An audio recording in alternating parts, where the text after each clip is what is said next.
there's no room for moderation. I'm not here to be like everyone else. I'm not here to sign autographs. I'm here to win. So that would be honestly the main thing right off the bat. Nothing ever goes according to plan. What's going on, guys? Welcome back to another episode of The Process. We're going to do a quick recap of my Rothrock 50K while also taking you guys update to see where we are at with the gym. You know, I feel like every single week things are just rapidly changing. We go from 4 or 5 products to like 50 products, or we go from we're good with 2 gyms to let's open 2 or 3 more gyms. So these videos are good to kind of like, hey, let's recap what we did this week and just take you guys along for the ride. So sit back, click that subscribe button, and let's dive into it. So we're 48 hours post Rothrock, and actually the day before we left, this bike showed up. I ordered it a couple days before the race just because I knew I do have ambitions of getting on my bike more. I grew up mountain biking. My brother mountain bikes now, and it's always something that I'm really interested in, and I want to get back out there. And I think that using a bike is a huge asset, especially for ultra training, speeding up your legs. So we picked up one of these Zwift bikes. We're building actually an endurance lab here at the office. So we'll have the NordTrack treadmills. My goal is to maybe get a Wahoo and then some of the Zwift bikes. I always wanted to try one out. And I said, you know what, if I'm gonna get into that space and bring one more thing into my world, I thought it would be probably a better idea maybe to start on the Zwift before building out a TT bike. I have a buy once, cry once mentality, and some of those TT bikes were definitely approaching some 5-figure numbers. So I said, let me get on this bike, reincorporate on my mountain biking, get on one of these Zwift bikes, and yeah, so far, easy setup. I still have to get kind of set up with, you know, the sizing and everything. It comes with like kind of a chart, but it's just such a different setup than mountain biking. Just like where you sit, and you know, mountain biking, it's all about getting comfortable when things are not comfortable. This is about being comfortable when you're supposed to stay in that rhythm. So it's a little different setup, but probably gonna get flamed in the comments for some of this. Maybe my setup's wrong, or I'll look back and laugh at this.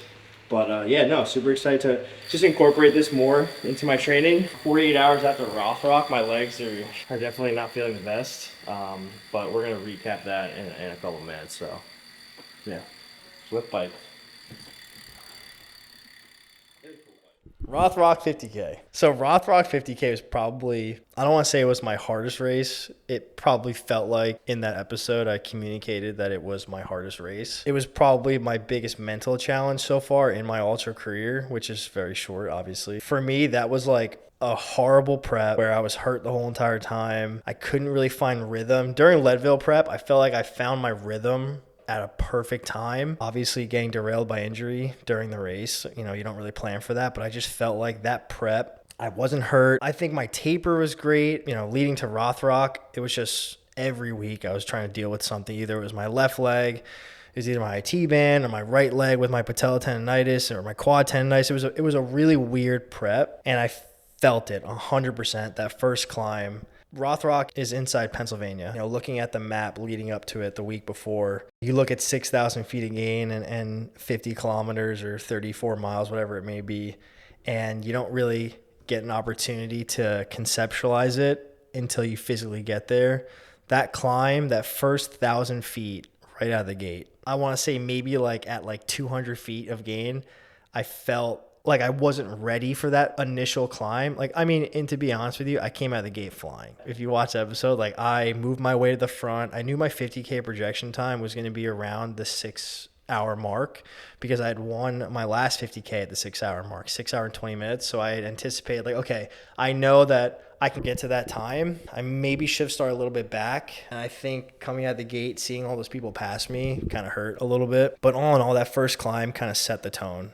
And from that moment on, I kind of was like, okay, listen, you didn't have the best prep. You know, your body's not where it was the last 50K or even for Leadville. Let's just get to a happy place, find a good pace, you know, find a good partner. I think that was kind of like my biggest difference between Leadville and this 50K and even my last 50K was I tried to pick the right person to tail or to have for a good pacer. A lot of these races, what happens is these long races, you find yourself kind of picking people to pace with. Not really talking to this person, but you're looking for somebody where it's like, okay, this person's going to keep me in a good rhythm. And I want to say for Leadville, I had a really good core group of people that I was trying to stick with.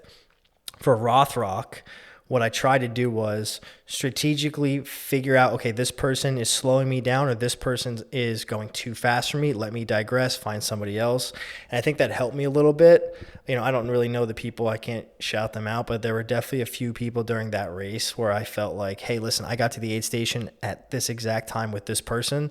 I'm going to tail off from this person, or I'm going to go ahead, find my next pacer just to get myself out of a hole. I felt like around like the 20-mile mark, I definitely hit a dark spot. I cramped so hard on this because this is 800 feet of gain right here. Yeah, this road sucks. You would be on your feet. I fucking know. 800 feet of gain. It's not that the race was, fast. It's just such a technical trail. That was surreal. Some footage that we weren't able to get because there was just incredibly steep climbs where, you're not really running. You're just basically rock crawling at that point. The elevation's beating the shit on me right now. So it definitely was a technical race. 100%, that was like my first race where I had some low points. I think runners or any athlete in a sense, they have different stages of like going to your dark place. I've never been one to go to my dark place and get down on myself. I usually go to my dark place and it's like, you're being a bitch. Figure it out. Or, hey, listen, take a second and keep going. Like, I've never been where I get to a dark place and I'm like, wow, I can't do this. Like, during that race, I never reached a point where I was like, I can't do it. I can do it. It's just, I needed to reset and remember, like, who I was and then keep pushing. But there definitely were a lot of points where I was like, hey, listen, like, you're going to get through this, but I don't know if you should do this anymore. 100%.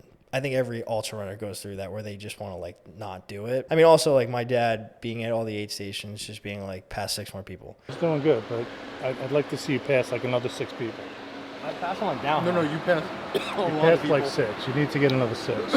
That's really probably where I get it from, and I do that with my kids now. Like my son playing hockey, he'll like lay on the ice, and he's tired, and I'm like, get up, like go to the bench, get water, hurry up, you're getting ready to go back out. I think that's where I get it from. But during that race, I definitely never found myself like feeling bad for myself. It was more of like, all right, listen, like clearly this is not the perfect storm type of race. Reevaluate, get your rest, take your gels, take your carbs, get ready to go.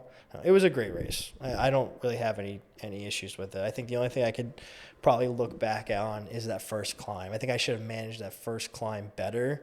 But again, that's that Rothrock is a famous trail for a reason. It's very technical. The climbs are not easy. I knew what I was getting myself into. It's just I didn't know how my body was going to respond. But all in all, I'm already looking forward to the next race, hopefully Grindstone in September. I still have some thinking to do for Eastern States 100 in Pennsylvania. That race is about 22,000 feet of gain. And I'm still committed to it. I just mentally, I think the problem is I suffer from being able to step back and say, you know what, like I'm not going to do that race. And I read something this week where it said a DNS is better than a DNF. So a did not start is better than a did not finish. Being able to say, okay, I'm not even going to do that race because I'm not physically ready for it versus redlining and trying to get through it and then just DNFing. So I think that I have to really sit down and consider, am I ready for a 22,000 foot race, of elevation gain, or should I prioritize getting healthy, hit Grindstone, collect my last 2 stones, and then, push on, try to go for Mount Blanc, try to go for these like international races that I really like the UTMB format. That was my first UTMB race inside of that format. And I really loved it. I think it was really well put together. So I think if we can continue to stack those UTMB stones, then maybe that's the format that I continue with. But I have a lot of time. Like I said, we have June, July to continue training, build in different implements with it, and to just, reevaluate when we get closer to August before Eastern States. But I'm definitely going to be committed to UTMB, Grindstone, and just going from there. So we are up in Sono. We have a site meeting with a couple of the contractors right now. I was telling someone yesterday, we used to come up here every single day. This actually used to be where our office was. We used to have the gym, and then the back room we used to have our office. Basically, Iron Vault Sono kind of became like Gym 1 for us. We have our 2 locations, and with the expansion, I'm hoping that I can get up here more and just do more with the guys and the community that we've built here. There's a lot of new opportunities with the expansion, new layouts, new equipment. There's a lot that I'm excited for both brands. IVX really only was created from the same idea as Iron Vault, so it's just something that we can continue to build on with Iron Vault. I feel like a lot of people probably think that we neglect it, when you guys really don't understand that we have a lot of things going on right now that we're trying to balance all at once, just as a small team. So we got a meeting right now, like at 10 a.m. Show you guys, some updates on what it looks like right now.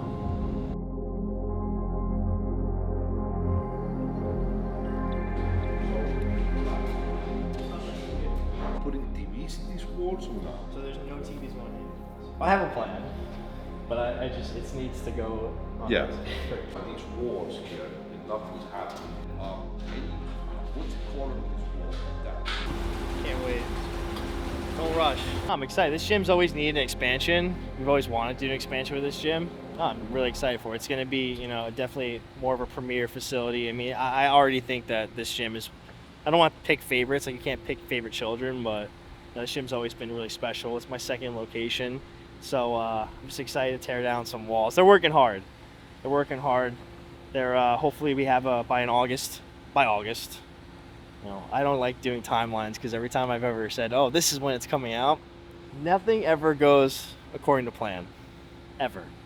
All right, how'd the meeting go? Meeting went good. We met my Willie contractor today. Just walked around, did a couple of things with the electric, going over some floor plan things and a lot of issues that we're gonna probably run into. But no, all in all, I'm excited. I've done this long enough now with both gyms, where you have this idea in your head of what it's gonna look like, and you always gotta pivot and make adjustments. It never comes out the way it's supposed to. But I'm excited to get things rolling with that side of the gym. We have a bunch of equipment orders that have to go out with that. New stuff that's got to be installed, so we're excited to get going with it. The next thing we have to tackle is expanding the New York gym for a 3rd time, and then potentially maybe opening a 3rd one.